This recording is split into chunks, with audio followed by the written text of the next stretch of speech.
Alright, remember last time when I said, reading is fun, I love reading, and I love when I have the time to read.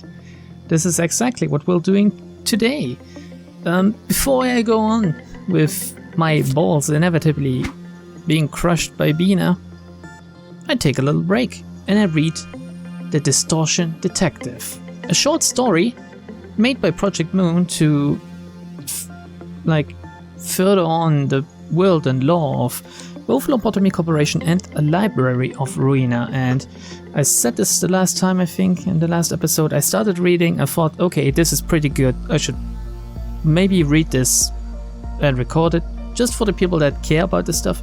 Maybe for the people that don't really know that this is out. I'm gonna link this, obviously, in the video description, so if you want to read it for yourself, close the video now and take a look at the video description or maybe the comments to get the link. We'll read the first few chapters. There's actually 8 out at this point, and they're different lengths really, so some of them are quite short, some of them are pretty long. It's a short story, but it's pretty good, I hope. From what I can tell and what I saw, it is pretty good, and there are pictures, okay? For everyone that visually needs something to get interested in stories, I'm gonna put maybe a few pictures in, and then we have the pictures in the stories. So let's start. The Distortion Detective. Chapter 1. I can see the distortion. And we have cause, explanation, understanding, and acknowledgement. So let's start. I can see the distortion, and the distortion can occur to anyone. I don't exactly know who coined the term distortion for the phenomenon, but people just started calling it that at some point. No one knows how it works, but the experience so far suggests that this phenomenon is a manifestation of strong emotional desires and explosive surges of feelings. The pianist who, or rather which wreaked havoc on District 9, is known as one of the most notable cases of the distortion. Not many are aware that smaller cases of the distortion are happening here and there across the city even now. A person turning into a fish and another one's eyes being dyed with the hues of the sky are 2 such examples.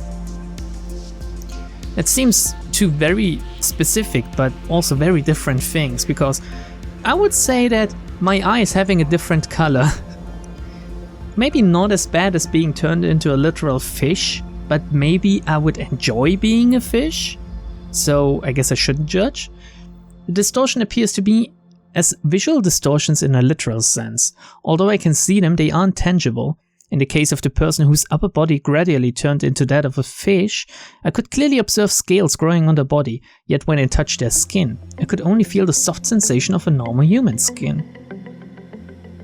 Wait a second. We're gonna get to that in a moment. Hearing this much, one might think the distortion is merely an illusion. Well, that would mean I'm simply delusional and suffering from hallucinations. However, I've taken up this job because that is not the case. I think with delusions, with actual mad people, if they see stuff, they can also hear, smell and touch it sometimes, so it affects all senses. However, very clearly it's been stated here that it didn't change her sense of touch. She touched something that was still human. So the only thing that got affected by the distortion was a sense of seeing. That's interesting. Also, it's only the upper body of this person. So we have a reverse mermaid situation here, which one would you rather? That's the question. If you answer anything in the comments today, if you write anything, tell me, would you go with the regular mermaid or with the reverse mermaid? I'll leave my answer for now. I leave it hanging high up in the air, because why not go for the full fish actually? Oh god.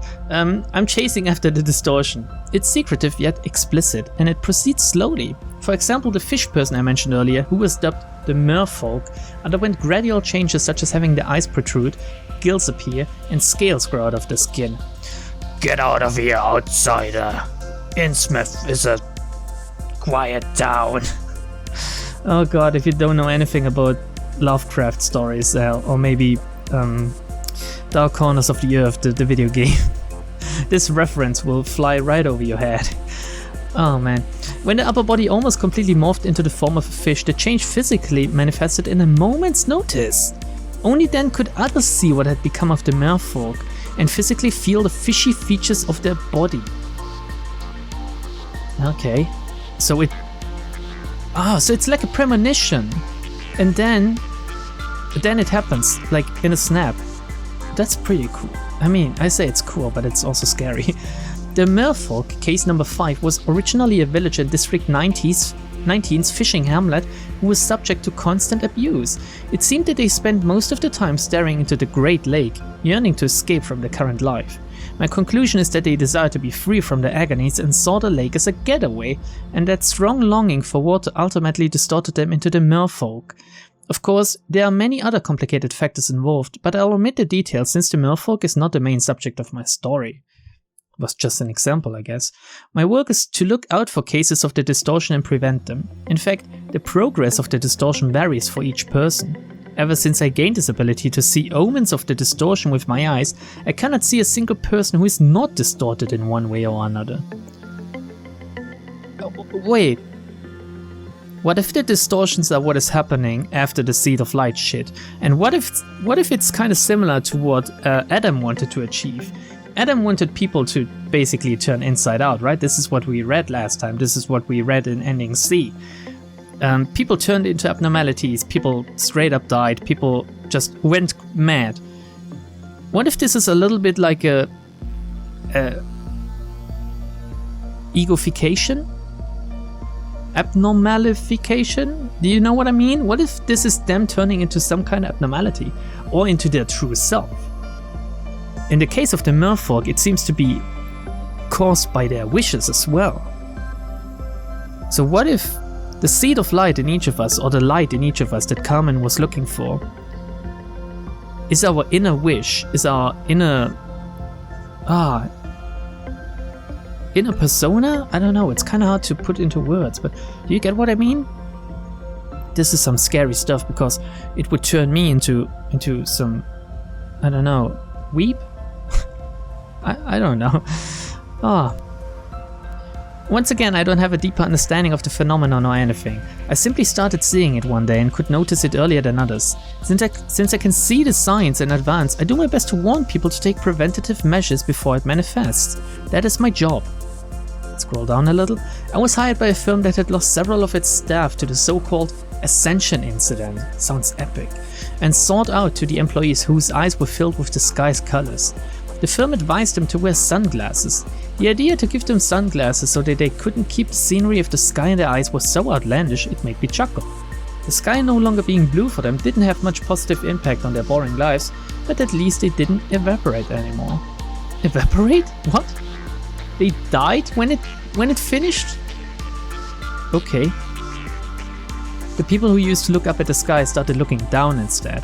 Perhaps they still wanted to get closer to the sky by going up to the rooftop, or maybe they were just one of the many who chose to jump to death. The city isn't too interested in what happens after a case has been solved.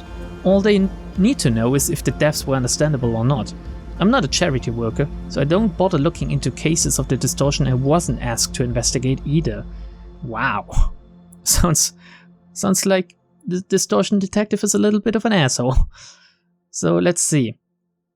Case 13, balloon people. Let me guess, they blow themselves up and fly away? This case was rather explosive. I titled this case Balloon People because people's heads quite literally expanded like balloons until they went pop. Alright, this is a little bit more gruesome than what I imagined. This cold explosion would cover everything within a 10-meter radius with blood and blow to pieces everyone in its range as well. Holy shit. Wow, I don't know if I want to see this in a video game or if this is just too much. A company in O-Corp's Nest finally asked for my help after suffering 5 instances of those balloon people. After some investigation, I found out that all occurrences of this distortion had one thing in common: they all worked in the service industry. Wait a second, so if this is actually kinda like what Adam wanted, how come that several people suffer from the same thing happening to them? Maybe it's different. Maybe it's an in-between thing. Maybe it's a little bit of that and a little bit of this. Man, to interpret a distortion you need to combine multiple pieces of evidence. This process consists of 4 steps: cause, explanation, understanding, and acknowledgement. First, investigate the possible causes of the distortion and construct a clear explanation that covers the causal relationship in a convincing manner. Then make the subject understand why they are going through the distortion and have them acknowledge they could fully distort at this rate. If all of these steps succeed, the case is closed. The distortion is considered solved if the subject regresses to a form that looks human enough to me. Oh, so she's like not only the only person seeing it, she's also the one being able to judge if it continues or not, if it progresses, of course. Because once it actually manifests in the human world and others can see it, it's probably far too late. Once others see the head expand, you better get away from that person, I guess. I mean, how long does it take? People's heads quite literally expanded like balloons until they went pop. It could be within minutes or seconds even. So she can see them blow up a little before it happens, I hope. Those who became the balloon people used to work in emotionally intense fields such as delivery carriers, nurses, and call center clerks. Getting triggered. Particularly call center clerks had the largest average explosion radius of 16 meters. Oh, imagine having a big ass balloon head and popping that with a very satisfying execution bullet. Holy shit, yes. Some inquiries revealed that another company had subcontracted all customer service calls to one call center. The clerk's job was to record the claims from clients and send those records to that company. The problem lay in this process.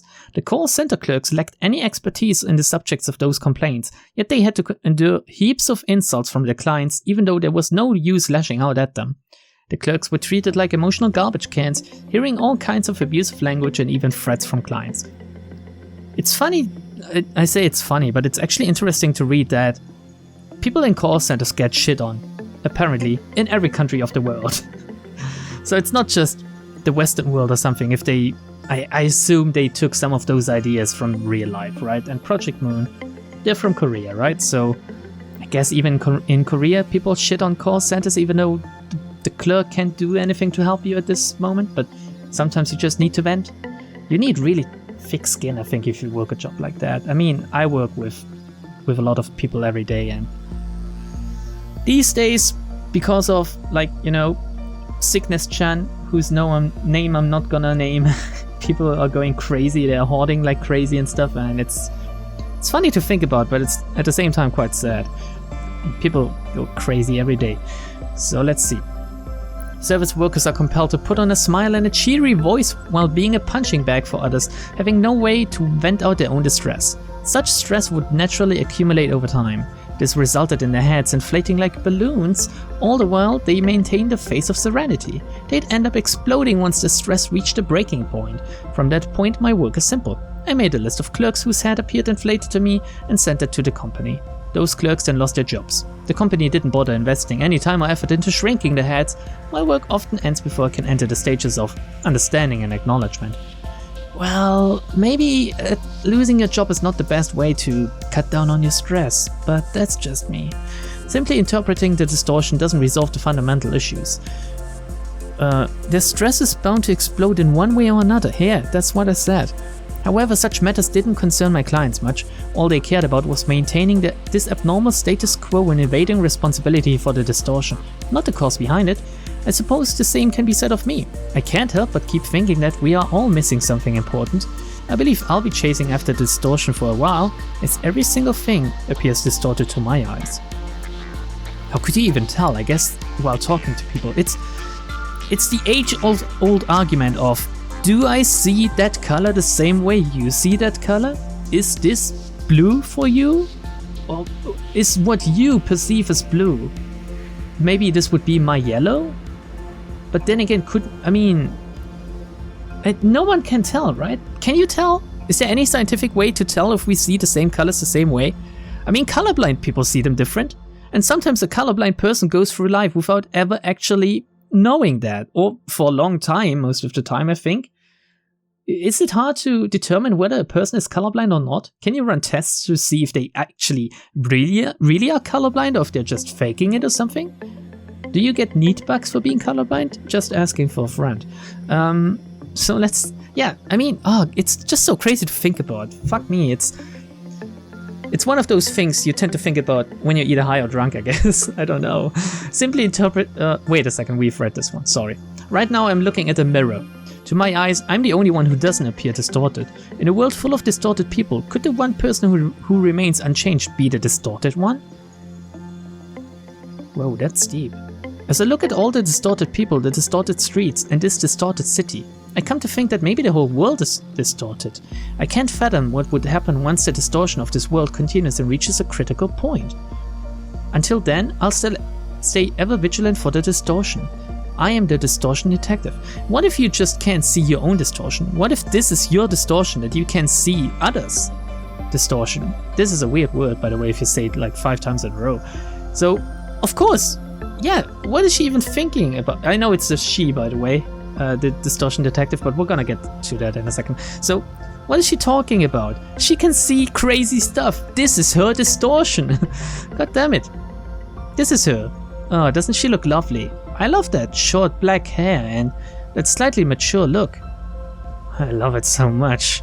Any subscriptions or financial support would be greatly appreciated and allow for more content to be created. Okay, Project Moon. I already paid my 60 big bucks to get your game, so let's continue with the next chapter, I guess. This is her. I think her name is Ezra or something? I'm gonna get that in a second, probably. Yeah, Moses and Ezra. Self-Contradiction, Chapter 2. You idiot, I quietly murmured, grinding my teeth. Ezra had done it again. Oh, maybe her name is Moses. Ezra is her assistant. I told her numerous times not to ask sensitive questions to the subjects of the distortion. Ezra then whispered to me, detective, what do we do?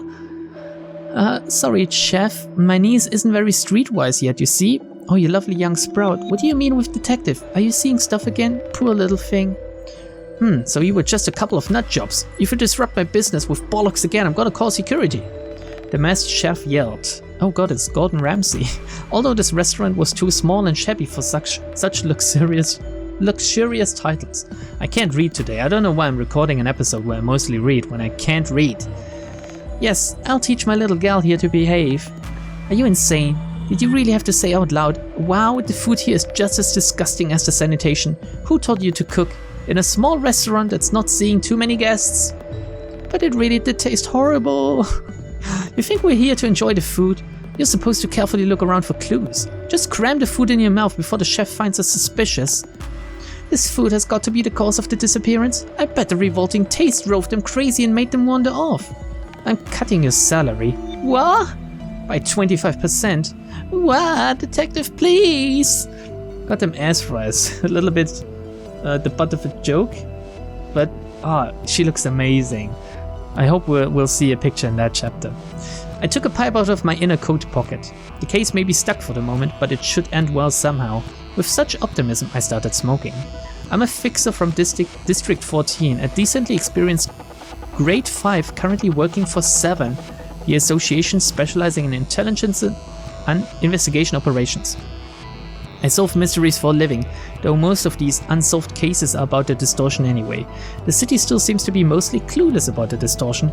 I simply jumped into this budding niche earlier than others thanks to my cursed talent. Seeing people's distortions. So other people are trying to investigate as well. I guess you can investigate even after something happened? Which is what most detective investigations are actually about when it comes to criminal cases, right? So what did the chef look like to you, detective? The lower half of their body was that of a snake, and hands were attached on its tails. It had about 7 tails if I remember correctly, so it's an octopus then. No, wait, octopuses have 8 legs? Tails? Ugh, what about the upper body? Was it human? Yep, I could see a human in a filthy chef's uniform. Does that mean the distortion has progressed by about half? Maybe it'll manifest in a week or so. Or it could stay like that and he's just a half weird guy. It could very well happen tonight, judging from the circumstances. The mouth on one of the tails was salivating and twitching quite intensely. Ooh. Ooh. Anyway, we're dealing with a reptilian, right? Let's see. A Stigma workshop product could work. You always pick expensive gadgets. I like how they just put the stuff in here, same as up here where she works. They're just dropping these names and things and stuff, and We don't know anything about it, but this makes it even better. The pattern of the distortion has been changing lately. The manifestations are getting faster. No, to be precise, the distortion has started to manifest even while people are unconscious. That's right, their bodies distort in their sleep. This seems to happen with the people who are half distorted from what I can see. A sloppy monster can only cause sloppy trouble. The Zwei Association gave my office a request. Means two in German, by the way. People have been disappearing at night inside a certain hotel in the area the association has been safeguarding. Recording was forbidden in the back streets of District 14, so there's no video footage available. The hotel only has two entrances, the main gate and the back door through the kitchen. None of the missing guests were seen leaving through the main gate. The hotel wasn't assaulted by a syndicate either, which was obvious considering that the Zwei were in charge of the area. Detective, maybe something's really up with the kitchen. Its chef was the most distorted person around, so it's plausible. The sun sets and night falls. We infiltrated the hotel restaurant. The fairy I spent a fortune on enters the keyhole and opens the door for us. Alright, what the fuck is a fairy? Is it a gadget or is it a literal fairy going through the keyhole and locking the door? I need to know now, Project Moon. Sometimes singularities feel much more like monsters than the half-baked creatures born from the distortion. So it's a singularity product. And I'm still not any wiser. Wow, are they having a party or something? What are they eating? Oh god, I dread going to the picture. Under a red light, skinless hunks of flesh were sitting around a table eating something. Skinless. Ugh. The only dish on the table was something that looked like a large leather sack. They each grabbed something from the sack and eat it. The putrid smell stings my nose. My mind falters for a moment. I think I would just go crazy. Oh. Ooh. Oh boy. This is Moses and this is Ezra, by the way. Yep, that's the ditzy and klutzy assistant. She's huge. Oh, I love the role reversal with the detective being such a small little person, but still quite, radiating authority. Ezra being a huge chunk of a woman and being such a cutesy girl. I don't know. Turn around. Do not look at the thing they're eating. Don't breathe. This is driving me mad, detective, but it looks so cozy in there. It looks like a bedroll. It'll be eaten and turned to manure once you get in that bedroll. Oh jeez. ... Ezra was completely entranced. I smacked her in the chest as quietly as I could. Ooh. I gave Ezra a handkerchief so she could cover her nose. Keep it tight. We're heading to the kitchen now. So, this is just going on in the hotel? What the fuck? And she can see it, right? Ezra can see it too, so it is actually going on proper.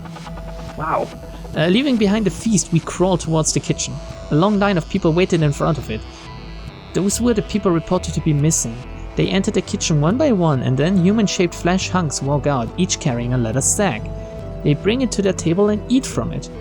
Are they eating their skin or something? The food that bewitches people, huh? What could they be eating, detective? It's time to find out. Get ready, assistant. Oh god, this is going south quite fast. This is horrible.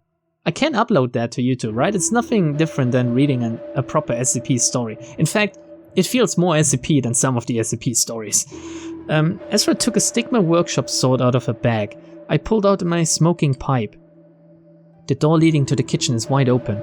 People lining up for their sack pay no attention to us. Sorry for moving my mouse that much, it's just what I do when I read. They're simply mumbling to themselves. We proceed slowly. We're going in. I can hear the sound of kitchenware at work. The chef is busy cooking something, holding multiple cooking utensils with the hands that are on their tails. What could they be cooking? What are they feeding those people with? Detective, people are bowing to the chef to show their heads. The chef is splitting them open and taking something out? It doesn't look like a brain. They aren't extracting the brain itself. They're pulling something out of it. Could it be thoughts? How is that possible? That's what the distortion is all about. Unseeable things are materialized. That means they're giving away their thoughts to the chef so the chef can cook them, and the chef also peels their skin to use as a sack. That's pretty wicked.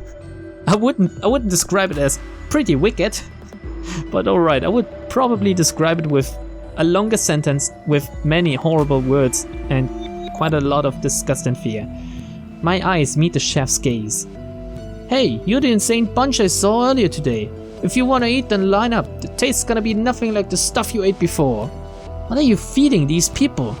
I'm giving them what they want. I cook thoughts. People these days don't even know what they're thinking, so they need someone else to cook those thoughts up and feed them. You've already killed people.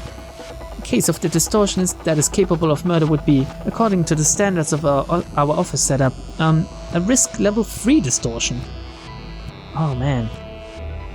Kill? They aren't dead. They're having a feast, don't you see? Ordinary food isn't enough to make people happy anymore. You gotta know who you are and what kind of world you're living in to truly savor the flavor. And go to Flavor Town, I guess. This is almost like a cheap urban myth. You've gone too far. What, detective? The fleshy things in the restaurant all came in here. You just haven't tried it yet. I'll show you how your thoughts taste. Ezra, take them down.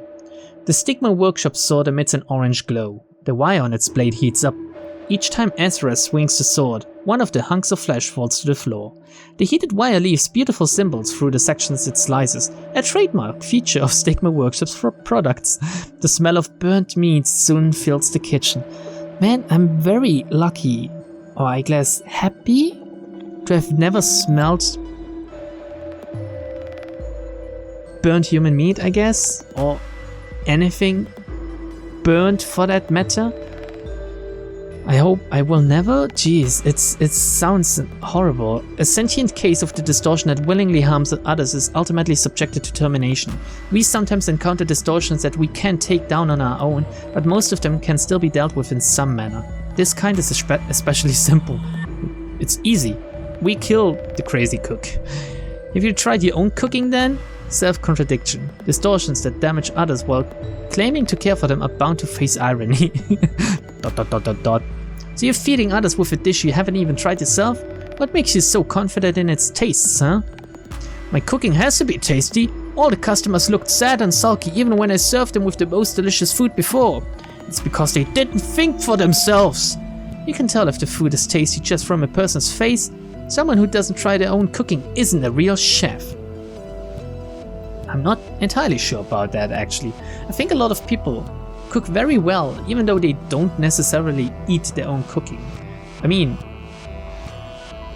it's a lot of experience taking part in cooking, right? Because do you think whenever you go to a restaurant, the chef is tasting and trying everything he serves to people outside? It would be kind of crazy, actually, like a little nibble of that, a little taste of this. No, but I guess he has to know how a dish he makes on the regular tastes. I think this is what they're trying to go with. So let's see. Fine, I'll eat it. I'll eat my own food. There we go. That's the spirit of a true chef. The chef split open their own head. They put their hand into their brain and pulled out something glowy. As soon as the chef was done taking all the thoughts out, they collapsed onto the floor. Just like that, the chef passed away before they could taste their own thoughts. Detective, I took care of them all. I'm done with my share too. Very badass, holy shit. She just made him kill himself. Epic. Should we contact the Zwei Association now? Yeah, just write up a short report. They won't believe all this fuss about cooking thoughts anyways. I'll go get some sleep first. Got it. Oh. Good morning, Detective Moses. You're a bit later than usual today, huh? Ah yeah, the line at Ham Pan Pan was long today. Guess everyone wants to check it out since it's the first to open in the north of the city.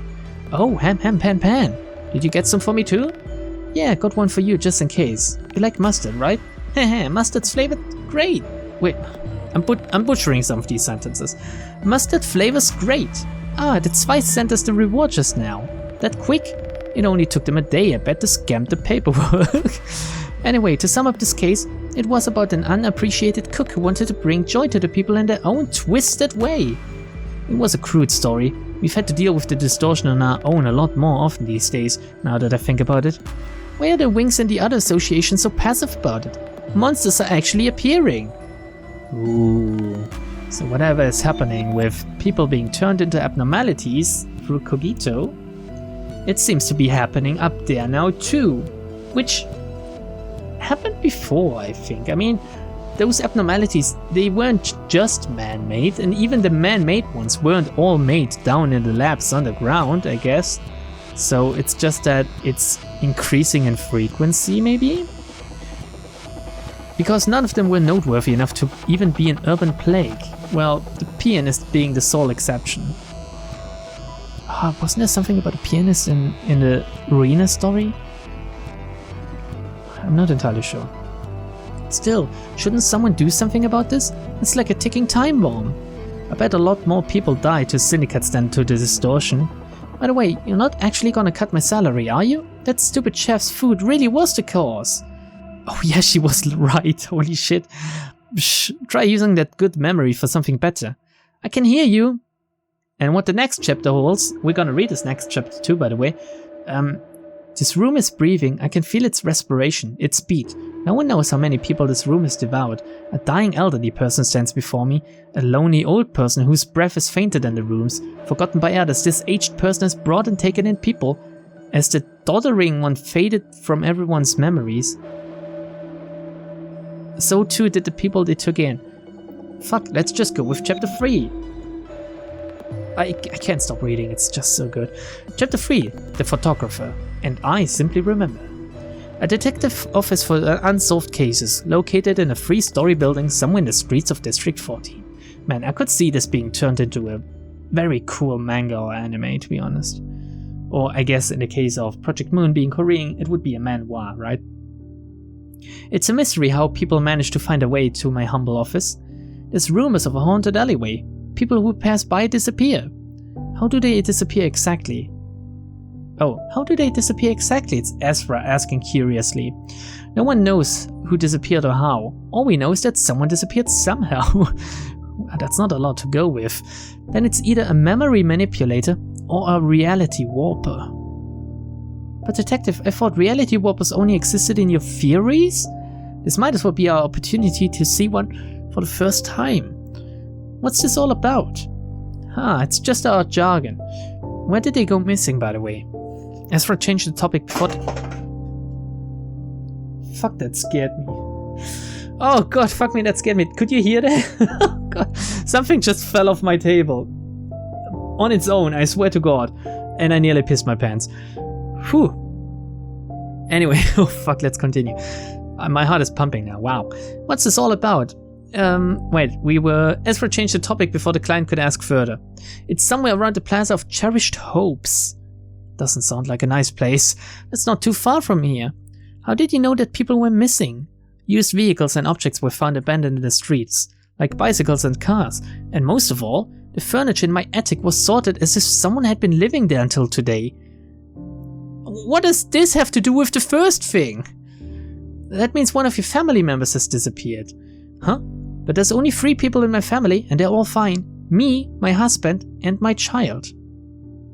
We'll see if we investigate it.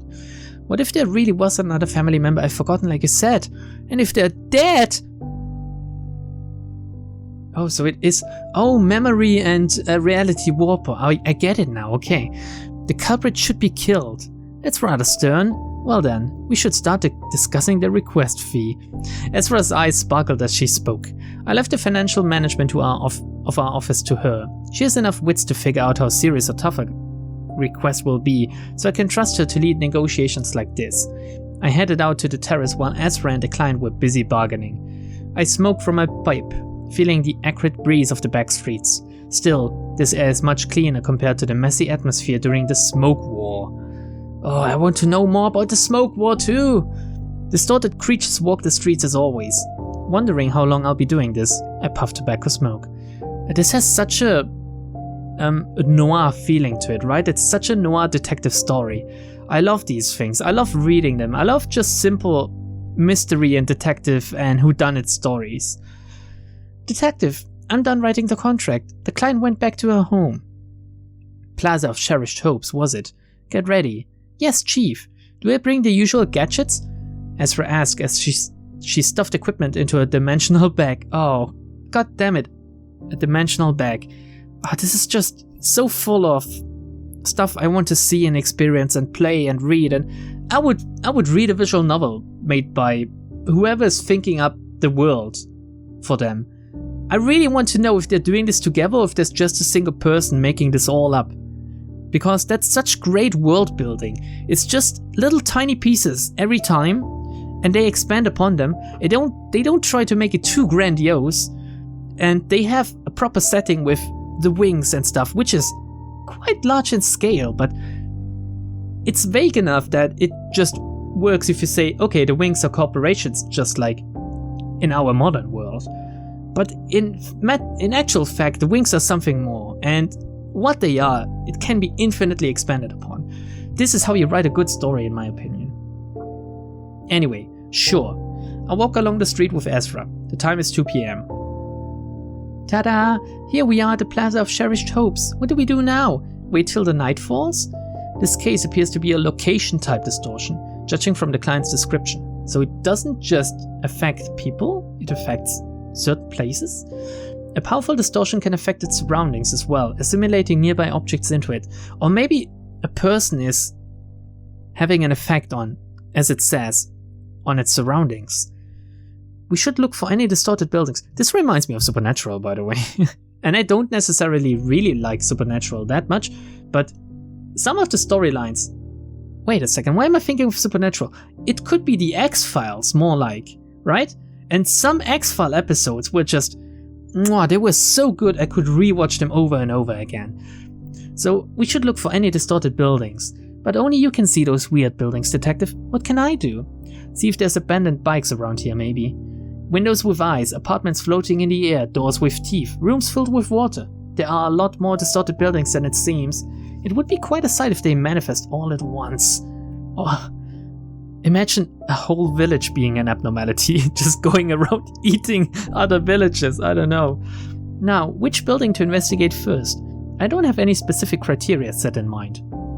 Some deduction and intuition are all it usually takes to figure it out. This one is a case of the distortion that devours people whole. The victims are soon forgotten by others. Why were they attracted to that distortion? I need the profiles of the missing people. But if no one knows who disappeared, it'll be difficult to figure out their common traits. Ezra, look for a place around here that provides goods or services for free. What? For free? Does that kind of place even exist? Preferably a place where people who don't have a job would go. And that is why it's easier to figure it out. The distortions of... Oh, pardon me. I need to drink something. The distortions of the city are actually rather simple to understand. Let me take a sip here. You can hear my bottle being opened. Doesn't this sound nice? I could make some ads for some beverage producers. So if anyone wants to hit me up, I'm free and available. The distortions of the city are actually rather simple to understand. There it is, a place called Lumiere Soup Kitchen. Is it sponsored by anyone? Nope, it seems to be run by an individual. Lead me there. People who are destined to be forgotten in the city will naturally be attracted to free meals. Isn't this a photo studio? What? It looks like a worn-out tent though. It's a distortion. Does that really look like a photo studio to you, Detective? An age studio. So this is the soup kitchen, right? Yep, the description says they give away free meals to children or the elderly who are too poor to afford anything else. Do we use the ferry to enter? Huh? Don't you know how expensive it is to recharge the ferry? This is just an ordinary tent camp. All we gotta do is walk in. I asked because I'm seeing a door sealed with a lock. I don't like how you talk back. I'll be cutting off your salary. What? I'm just kidding. Aren't you having too much fun with that? It shakes my heart, even if it's a joke. Say, should we wait till night? We can interfere with a distortion that's manifested this much already. What are we waiting for then? Hold on. You shouldn't just barge into a closed-off section of someone else's mind. Oh, so they do recognize it as something coming out from inside of people's minds, I guess. I walked up to the door and gently knocked on it. Soon enough, the door was unlocked. Let's get inside. What did you just do? The entrance opened up on its own. This is crazy. So what she does in her distorted world has an effect on the real world, even though How does that work? Oh my god.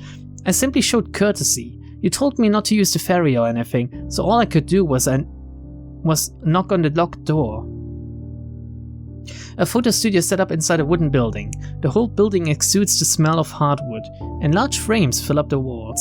Wow, it's much bigger on the inside? Now I see why you said it looks like a photo studio, detective. I guess it's visible to you now. Could those photos on the walls be the missing people? Perhaps. Each frame held a picture of corpses, various photographs of dead people. One common feature is that they all died indoors. Oh, I like that picture. I like that art style. I think that art style is more similar to the one of the first game than to, LC than to Ruina. But it could just be a weird mixture of the two. It's a very messy and quick art style because we don't have any defining lines and stuff, and it's just blocky colors. But it's so simple yet elegant. This room is breathing. I can feel its respiration. Let's take a look at the picture while I read this. Its beat. No one knows how many people this room has devoured. A dying elderly person stands before me. A lonely old person whose breath is fainter than the room's. Forgotten by others, this aged person has brought and taken in people. As the doddering one faded from everyone's memories, so too did the people they took in. Not a single person knows them. They were here, dying all alone. This is a place of memorial. A person whose head turned into a camera greeted us from behind. The 4 lenses on the head rotated disorderly, fixing their gaze onto me. Yikes! Surprised, Ezra fell on the floor. I remember each person in their photograph. I take pictures of them and frame them. Who are you? I'm a photographer. I believe I should be the one asking you who you two are. In fact, this is Moses this is Moses, the distortion detective, and I'm the talented sidekick, Ezra. She speaks with confidence, revealing our identity so shamelessly. We have fixes. We actually got a request about recent cases of disappearance, so they do realize that some people have gone missing. What's the point of it all, though? They were already treated like invisible people even before they disappeared. Did you lure them here with free meals to kill them? Oh man, you can't tell who is speaking, and some of those questions actually kind of feel as if Moses should be asking them and not Ezra, because Ezra seems so ditzy that she shouldn't be the one asking for the hard facts, right? Anyway, no, I didn't. I'm simply remembering the people who are bound to be forgotten, like Mrs. Agnes over here. There, even. I take pictures of them so they can be memorialized in this room. The old person standing before us must be Agnes. She's staring at the pictures hanging on the wall, letting out heavy breaths. There are so many people who die alone. I realized that as I worked, so I want to remember them. What work? Kidnapping people? No, not at all. My work was accompanied by an awful stench. When its neighbors report the smell, I go and retrieve the body. So you were a mortician who usually dealt with people that died lonely deaths. Yes, my work was to look for such bodies in the streets of District 14 and direct funerals for them, as part of the welfare plans of N-Corp's Nest. I've arranged funerals for 253 people, and not a single mourner showed up at all of them. I decided to take one last photograph of the dead before I retrieved their bodies, so that at least I could remember them. Why don't you take a photograph after you retrieved them and maybe did them up a little bit so they look nicer? So you weren't running this soup kitchen from the beginning? I got fired. N-Corp's Nest said they don't need a useless undertaker like me. Funerals are for the living after all. I'd meet the same fate since I don't have anyone to remember me. For life to be meaningful, the memories have to be passed on somehow. So we've decided to remember each other. Remember that we existed and lived in this city.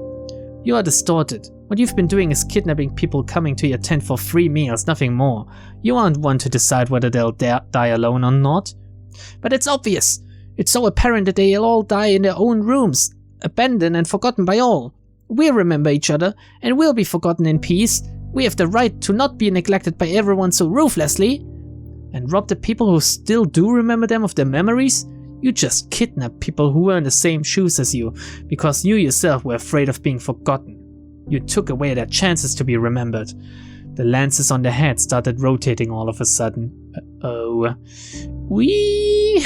I dodged to the side as soon as I heard the sound of something starting to run. Snap! I fell on my knees and faltered on the floor. My whole body feels numb and sharp pain strikes my head. Detective! Stay away from the lens. Don't let it take a full picture of you. The sound of the lens rotating and the film being reloaded can be heard. Wow, so it's fighting by taking pictures. That's pretty cool. It's like Fatal Frame. When it takes a photo of someone, it draws out something from that person. It feels like a very common theme and subject for stories like this, right? I feel a acute twinge all over my body, as if numerous spikes were stabbing me. I remember a few that inflicted this kind of pain. Ezra, I'm putting up a smoke screen. Yes, Chief. I took out a smoke pipe from my coat and blew it out as hard as possible. Psh! The smoke covers the whole room. Weep! Weep! Weep! The camera flash goes off in random directions with each snap. Detective, what are we gonna do now? Huh. The type that shouldn't be allowed to see. I mustn't let it contain us in its sight. What's in your bag today? The usual. Stigma workshop sword, Alice workshop gloves, Kaori gloves, Nesta hammer, and... Throw the Kaori gloves at me. Got it. Only Ezra can see me through this fake smoke. Why? Does she have special eyes or... Yeah, what's Ezra's distortion actually, now that I think about it? She should be able to see it. What is the deal with Ezra? Why did she choose Ezra as her assistant? A pair of sky blue gloves flew across the room and I snatched them right away. I put on the gloves and slammed the wall with my hand. The wall begins to freeze over. Wow. Snap, snap. I took a deep breath in through my pipe. Whee! The smoke that had filled the room is sucked back into the pipe. What kind of pipe is this? It's like the pipe from the dude from Hunter x Hunter. Or maybe it's like the guy from One Piece. I don't know. I don't really read or watch One Piece. I just know that there's someone doing some smoke stuff there. A shiny wall of ice reveals itself. Snap. The lens flashed, taking a picture of its own reflection on the icy wall. Oh, so smart. I would have never thought of that. Crack! The photographer fell down, cracks showing up on its head and lenses. You made others be forgotten because you didn't want to sink into oblivion alone. Perhaps. Maybe I was the only one who had completely lost their chance to be remembered after all. How many people have you locked in here? 57. Can you recover them? Yes, I can. Then your life is spared at least. Bring them back now. But who will be there to remember me now? We will. Thank you. The photographer's head returned to normal, only a single eye retaining the shape of a lens. The studio regressed to a tent, now full of people. The distortion was solved. We found the missing family member. He's the one, right? The client doesn't look too happy. Oh, yeah, my father's back. No wonder I forgot. Well then, shall we transact a reminder? Ezra counted the money with a smile while the client and her father headed back looking depressed. Wow. Now that's a fucking ending for that story. Holy shit. No one would welcome the outcome of this request. They'd have much preferred to just forget about the people who eventually made it back. They'd murmur to themselves about how they wish those people to disappear forever. I heard later that 58 people's worth of smoke quietly billowed out of crematoriums in the back streets of N Corp's Nest one day. And I simply remember. What the fuck? That was such a downer for an ending. I think I have a despair boner now. Wow. So, here we go. Please continue to support us. I fully agree. Please continue to support Project Moon. If not with money, then just by playing the games and maybe telling someone about them. What the next chapter holds. Maybe in another video, if people like this, we could read this all together. I mean, I would be up for that because I love reading stories, as I said before, and I think this is pretty cool. I don't know if... There must be people out there that haven't known of this yet, right? Then again, the ones that watch me seem to be diehard Project Moons fans sometimes, so they must know. So, greetings, Dr. Moses. It's been a while. An unwelcome guest invited me, an associate fixer in Section 2 of the 7th Southern Branch, and my former assistant, June. Their eyes are just as arrogant as I remember. Whoa, okay. Maybe we'll read that in the future. If not, I'm gonna read it by myself. And you should too. So, thank you everyone. Next week, ball-busting Bina. Or not us ball-busting her, but she and her ball-busting us together with Little Red, maybe? Some dual ball-busting threesome? Oh, I can only hope it won't be too horrible. And I'm gonna recruit the remaining people currently on the list, and then everyone that's currently not on the list but made an application will probably join in for day 50, because I must have enough points to fill up our whole facility, even if we survive with just one person, which would be an S rank in my book. So, bye everyone. Bye.